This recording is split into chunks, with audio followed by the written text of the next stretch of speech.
ನಮಸ್ಕಾರ ಎಲ್ರಿಗೂ. ನೀವೇನಾದರೂ ಬೆಂಗಳೂರಿಂದ ಹೊರನಾಡಿಗೆ ಹೋಗಬೇಕು ಅಂತ ಪ್ಲ್ಯಾನ್ ಮಾಡ್ತಿದ್ರೆ ಈ ವಿಡಿಯೋ ನಿಮಗೋಸ್ಕರ. ನನ್ನ ಹೆಸರು ಪವನ್.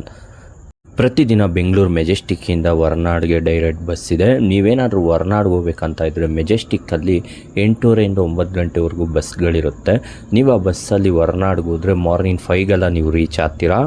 ಬೆಂಗಳೂರಿಂದ ಹೊರನಾಡಿಗೆ ಹೋಗೋಕ್ಕೆ ಒಬ್ರಿಗೆ 450 ರುಪೀಸ್ ಚಾರ್ಜ್ ಮಾಡ್ತಾರೆ. ಸೊ ಅಲ್ಲಿಂದ ಇಲ್ಲಿ ಹೋಗಿ ಬರೋಕ್ಕೆ ನಿಮಗೆ 900 ರುಪೀಸ್ ಆಗುತ್ತೆ. ಈ ಟೆಂಪಲಲ್ಲಿ ನೀವು ಆರಾಮಾಗಿ ಟೈಮ್ನ ಸ್ಪೆಂಡ್ ಮಾಡ್ಬೋದು. ಫ್ಯಾಮಿಲಿ ಜೊತೆ ಒನ್ ಡೇ ಟ್ರಿಪ್ ಹೋಗ್ಬೇಕಂತ ನೀವು ಪ್ಲ್ಯಾನ್ ಮಾಡಿದರೆ ಹೊರನಾಡಿಗೆ ಹೋಗೋದು ಮಿಸ್ ಮಾಡಬೇಡಿ. ಈ ಸೀಸನಲ್ಲಂತೂ ಆ ಪ್ಲೇಸ್ ಸೂಪರಾಗಿರುತ್ತೆ. ನೀವು ಹೊರನಾಡಿಗೆ ಹೋದರೆ ಅಲ್ಲಿಂದ 5 ಕಿಲೋಮೀಟರ್ಸ್ ದೂರ ಹೋದರೆ ನಿಮಗೆ ಕಳಸ ಸಿಗುತ್ತೆ. ಕಳಸ ಎಲ್ಲ ಮುಗಿಸ್ಕೊಂಡು ಅಲ್ಲಿಂದ 25 ಕಿಲೋಮೀಟರ್ಸ್ ದೂರ ಹೋದರೆ ನಿಮಗೆ ಶೃಂಗೇರಿ ಸಿಗುತ್ತೆ. ಶೃಂಗೇರಿಯಿಂದ ರಿಟರ್ನ್ ಮತ್ತೆ ಬೆಂಗಳೂರಿಗೆ ಬಸ್ ಇದೆ. 8:30 ನೀವು ಹತ್ತಿರ ಮಾರ್ನಿಂಗ್ 5ಗೆಲ್ಲ ರೀಚ್ ಆಗ್ತೀರಾ. Thanks for watching.